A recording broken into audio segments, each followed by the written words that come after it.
I've known him for 22 years. When I was doing these cases in New Jersey and I would put political figures in jail, he would say to me, I could never do that. I could never go to jail. And I'm telling you, no matter what he says, no matter how he's bragging and going on about him not being afraid, he goes to bed every night thinking about the sound of that jail cell door closing behind him. There are two things looming over the 2024 campaign: Donald Trump and the multiple criminal charges against him. He remains the front runner in the Republican field, and yet there is a pretty decent chance that he will have to appear in court as part of two federal cases at the same time that he campaigns for the presidency. So what does that mean for the already circus-like atmosphere of the 2024 campaign? Well, I have just the people to ask. Joining us now are the co-hosts and executive producers of Showtime's The Circus, my old traveling companions, dear friends, John Heilemann, Jennifer Palmieri, and Mark McKinnon. This is the most number of people we have ever had on this set. Bring on the clowns. Exactly. I think they're already here. Yes. In a way, yes. John, I'll start with you. Speaking of clowns, Yeah. What does it mean? First of all, you have studied Trump, the political creature, for many moons now. And I wonder what you think the specter of potential multiple federal criminal indictments does to him as a candidate. Well, the thing you said in the lead-in is the truest thing, like hovering over the race or these two things, Donald Trump and the indictments. Like, I have to say, I've covered presidential campaigns since 1992. Mm-hmm. And I've never been less interested in what's going on in the Republicans running around the country. It's ridiculous. It's a kabuki dance. It's nothing to do with anything. The only story in Republican politics is Trump. Yeah. He's so much the dominant figure that when people say, "Oh, you got to go to the steak fry and see Mike Pence," I'm like, "What are you talking about?" It's not relevant to who's going to be the Republican nominee. The disposition of the Republican nomination is really about Republican voters and Donald Trump, the legal system and Donald Trump. The Donald Trump of it all is everything. The rest of these people are, to coin the phrase already used, clowns. Compared to him, he has so much power in the party. He's transformed the party, as we've said for years, but really it's evident now, into this huge cult of personality. And it's the MAGA party. It's not the Republican Party anymore. And whether the legal system gets him and when, all of that. But the rest of these guys, people running around, I say with all due respect, there's some serious people in the race. There's some less than serious people in the race. Yeah. There's a lot of them now. But it's all sort of like, really?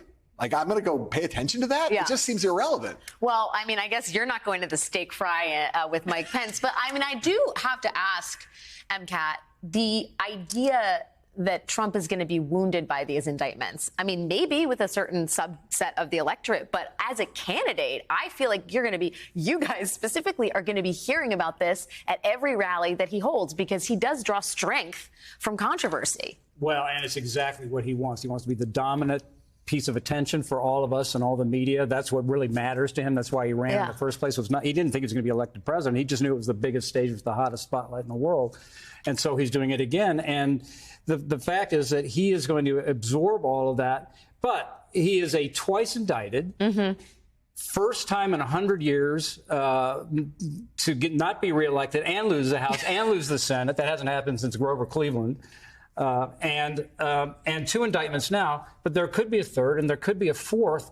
And the question is, if nothing's happened after two, why would anything happen after four? But at a certain point, voters, do smarten up and say, can this guy win a general election? And the answer is going to be no, he can't. You say that definitively? Well, I think that at a certain point, yes, I think that they're going to say this guy can't win, and then that's when the bleeding starts. Yeah, there's going to be enough polls between now and then to say, yeah, he's cleaning up in the primary, but he's going to get crushed in the general. Listen, I don't understand why does no Republican take the bait, no fellow Republican candidate. Other than Chris Christie. Other than Chris Christie, who's polling at like 4% right now. Yeah, but he was at 1% when he started. Not that he's going to win, but it shows you that there's an appetite in the Republican primary for somebody who will. You're saying there's a chance. I'm saying there's a chance. Do we have time to play this incredible sound from Tim Scott on Piers Morgan? Do we? Can we play it?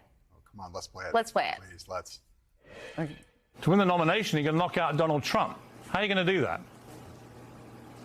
Well, everyone watching the show tonight can go to votetimscott.com, learn more about who I am. Are you a better human being than Donald Trump? I think we all have intrinsic value in the eyes of God. You've got some people who are mad that I don't love Trump 100% of the time.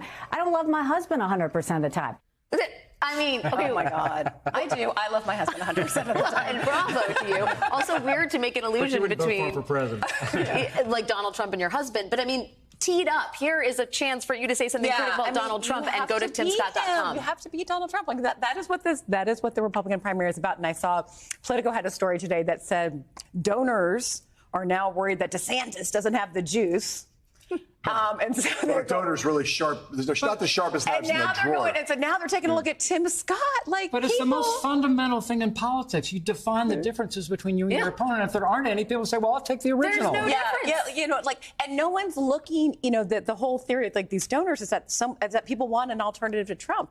There is no push to have an alternative to Trump. He's has 51% of the primary vote right now. I want to challenge Tim Scott's that we all have intrinsic value in the eyes of the Lord. For one thing, speak for yourself, buddy. But here's the thing that's so hard about this: we in this world, well, you got to take on Trump, you got to beat up Trump. I just, the loyalty to him in large parts of the Republican base is so intense. I find myself intrigued. John Ellis, who's a very smart man about Republican politics, keeps saying you got to figure out a way to hug Trump while you shiv him. You can't, beating him up is not what the Republican base wants to see. Right. The people who vote in Republican nominating politics, they don't want to see someone say Donald Trump's terrible, Donald Trump's this, Donald Trump's that. They want to see someone who says, there was what was used to be thought of as the gold watch strategy. Hey, buddy, you made America great again. Now, hang out in Florida. That's what DeSantis is kind of trying to push do. him off. But it's, DeSantis is so obviously, it's so obviously not ready for prime time that it's kind of like he's not it's just very hard. They're trying to find their way towards it. So it's like they have to do some contrast, but just beating the hell out of Trump is not going to be the way that you inure yourself to the Republican nominated. Republican nominated electorate basically likes Donald Trump. We don't understand it. Yes. We think it's all bonkers. It's clear. But they like him. They like him. But can I ask one question to you, Jennifer Palmieri? What does Joe Biden do if Donald Trump is facing multiple federal criminal indictments? He's said nothing thus far. He's going to have to say something at some point. Right? I don't know that he's ever going to have to say anything. I mean, I think that he just runs his race. I mean, he's like the plan. What would he say?